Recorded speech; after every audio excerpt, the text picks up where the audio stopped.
1,100 kilometers seaside. There are really fantastic touristic destinations. You know, you can't get the words out enough to explain how beautiful this area is. From the comfort of our luxury hotel to a delicious lunch by the river, you're really taken back with a view towards the Lycian tombs. Luckily, we happen to have a drone with us, so we're able to fly up and get a nice close-up look. It is strange that the tombs are built on the side of a mountain, but this is because they believe that angels would therefore be able to reach the dead. It is possible to walk up to the base of the tombs and have a fantastic view looking upwards towards them. But with our drone, we look back towards the delta, where we see the river winding off into the horizon. Sailing along the River Dalyan just after a lovely meal at the Casanova restaurant where the grey mullet came straight from this river. Amazing.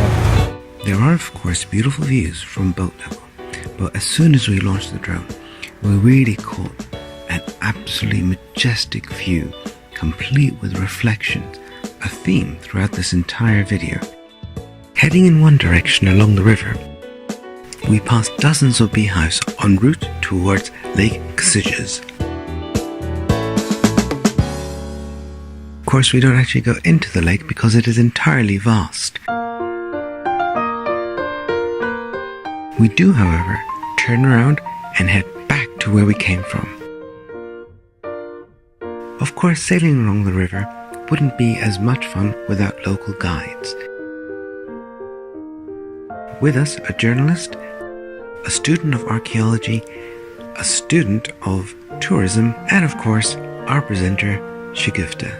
As we make our way towards Turtle Beach, the excitement builds amongst all of us. The Aegean Sea to one side, the river to the other, flagged by mountains.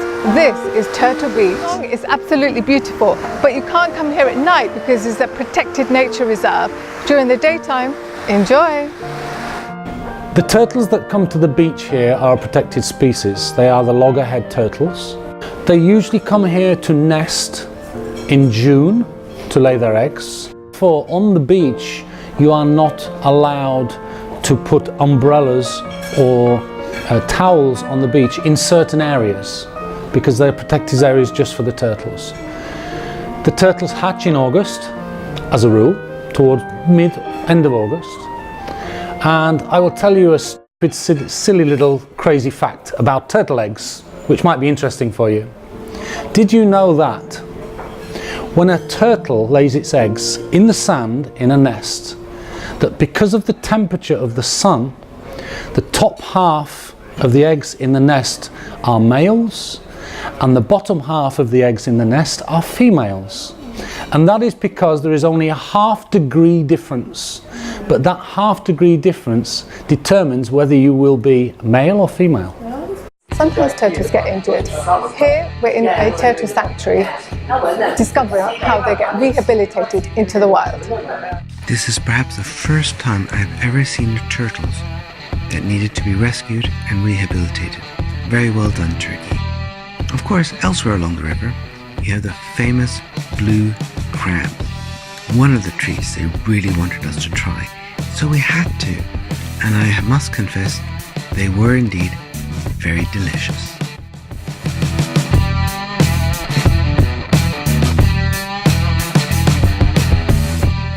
Special mountain, the name is rather hill, and you can see one of the best landscape scenery in the world. I'd have to concur.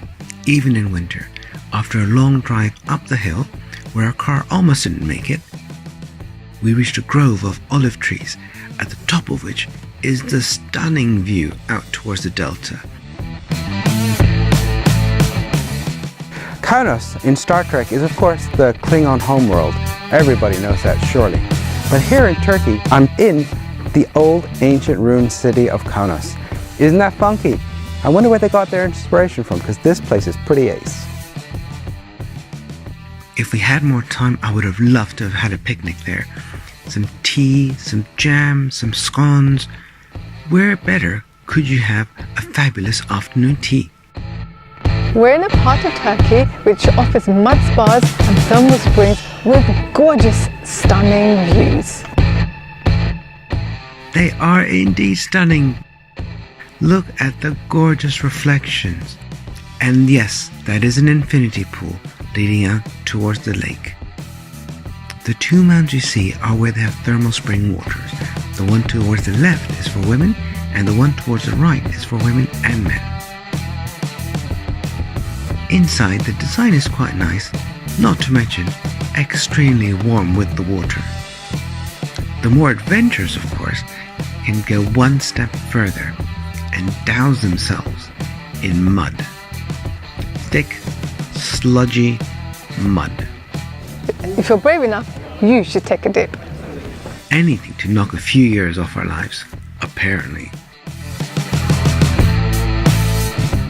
Great things about being in this part of Turkey is you're surrounded by orchards and orchards of oranges, lemons, pomegranates. But today I'm eating a grapefruit which I've literally just plucked off the tree. Walking through the orange orchard, it was beautiful. Oranges everywhere, both on the trees and on the ground. Best of all, we launched the drone and had a look from up top. And while you can't actually see the oranges from up here, it still looked pretty magnificent. One night at dinner, we drenched our salads with olive oil from a 3,000-year-old tree. Amazing! Dalyan was wonderful to discover, and our hotel made it that much more enjoyable. Thank you very much for your hospitality. There are mosques everywhere in Turkey. For example, this one in the city, which has these beautiful birds flying around them, to this glorious mosque in the countryside with a beautiful backdrop towards the mountains.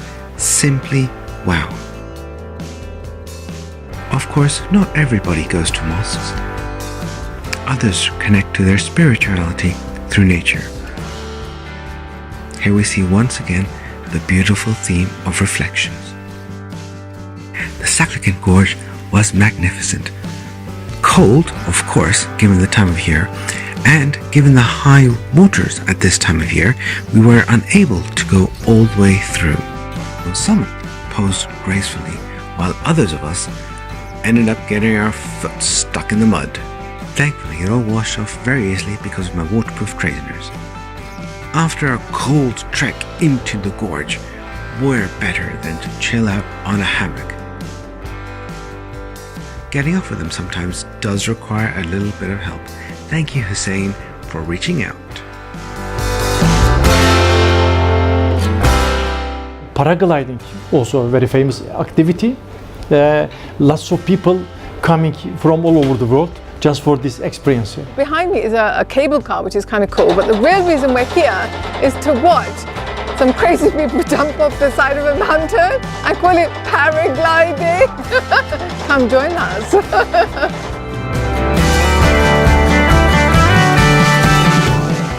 What is wrong with these guys? Seriously, they're running off the edge of a mountain. It's like a runway. They're mad. They're all mad. Oh my God, what is it? Why would you do this to yourself? The shamelessness of it all. Oh my gosh, just, my stomach churns just looking at this stuff. Oh well, at least someone out there is a bit brave. Sadly, we didn't make it down to the beach in time to catch them landing, but just look at the views. If you're brave enough to jump off the cliff, you are going to have the most beautiful view of rich turquoise blue seas on your way down. Now that is a prize worth having.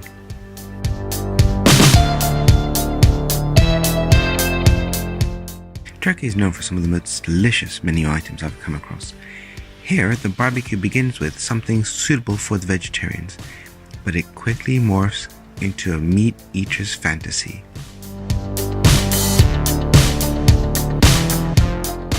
This slow-cooked lamb was so soft he could barely pick it up. Outside, the barbecue was lining up a selection of the most delicious meaty treats.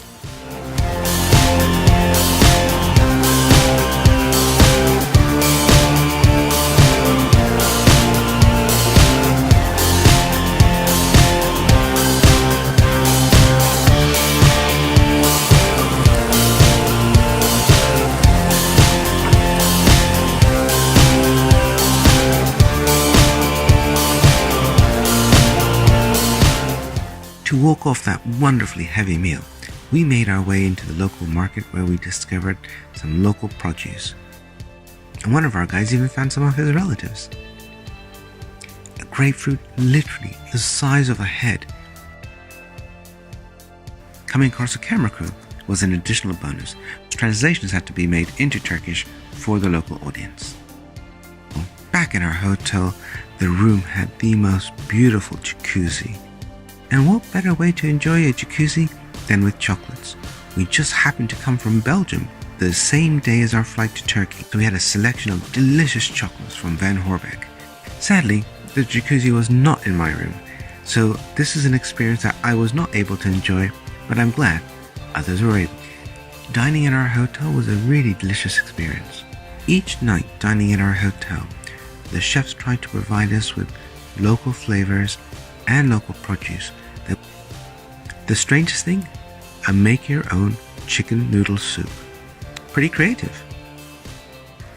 Even breakfasts were quite colorful. Lots of syrups and jams and biscuits and cookies amongst the usual spread.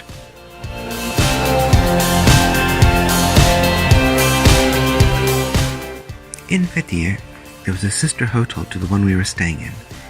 So we popped along and began with a mocktail made from mint and lemon straight from their garden.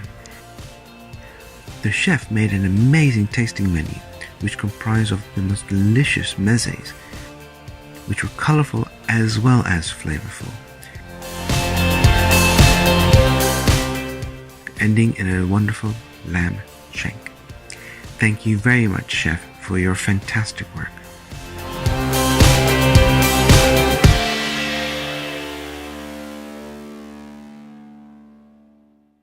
We're in the ruins of the ancient city of Xanthos. Behind me is a Colosseum which houses up to 8,000 people and is a mixture between Greek and Roman architecture, which is a delight to see.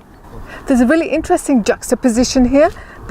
Behind the city are hundreds of greenhouses growing tomatoes for export.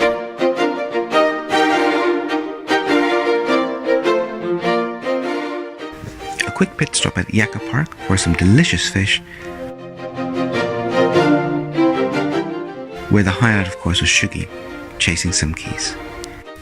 That gave us enough energy to head to our final ancient city of this trip, equally magnificent in its grandeur. There are so many ancient cities and ruins in Turkey, it's like at every other turn you spot a new one. The rich history really is something to be enjoyed.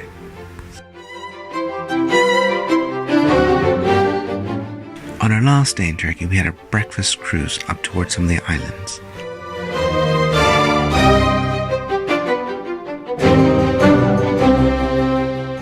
Here we are docked in beautiful blue waters as the rest of our group wander into the island.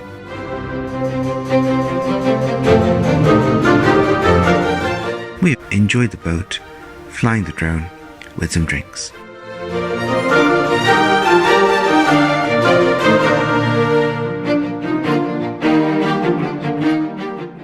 We all had a truly fantastic time in Turkey and really look forward to returning again.